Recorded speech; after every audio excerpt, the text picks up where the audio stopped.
I'm Dava Casoni, and today I want to talk about export control compliance. The premise of export controls is protecting United States defense systems, technology, and intellectual property. Those of you who aren't in export controls day to day probably know enough to know that you want to be compliant, but it's complicated. So today I don't want to teach you export controls. My goal is just to communicate a handful of red flags so that you can help your export control officer or team.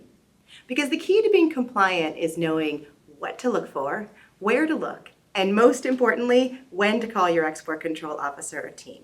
Practically speaking, much of university-related activity isn't controlled. We have information in the public domain, we've got marketing information, educational textbooks, and of course the term you've probably heard of, fundamental research, basic and applied research in science and engineering, the results of which are ordinarily published. You might also have heard of the ITAR and the U.S. munitions list, the EAR, the Commerce Control List, OFAC, Department of Energy, Nuclear Regulatory Commission. But if you're not in export controls day to day, you don't have to get into the weeds on these regulations to be helpful. You can watch for items your PI receives from a sponsor or the government that are marked in some way that indicates there's some limitation on access or distribution.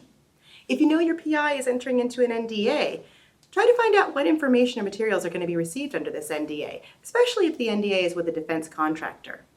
Your export control officer likely has a sense of which of your PIs are doing research in an area that falls under an ITAR or an EAR category.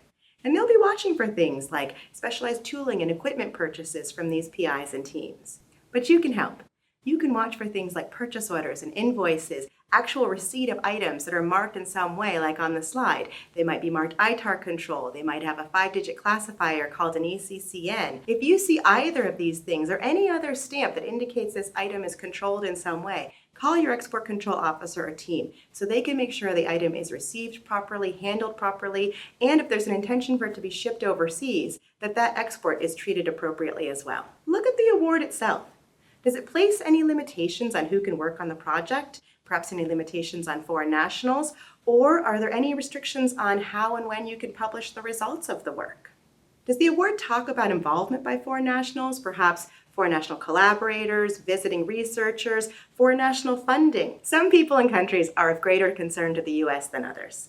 You've probably heard of the OFAC sanctioned countries list, but many agencies maintain other lists as well, the denied entities list, the restricted parties list. And most universities subscribe to great products that make searching these lists really easy. But we need to know we have foreign national visitor, counterparty, funder, someone in order to run the search. So you can help your team by watching for these relationships and sending that information to your export control officer or team. And if you work with visa applicants or visa applications, you'll want to confirm the type of work the visitor will be doing, who they'll be working with, what information they'll have access to, because if any of it's export controlled, you'll want to let your export control officer or team know so they can make sure any necessary licenses are obtained.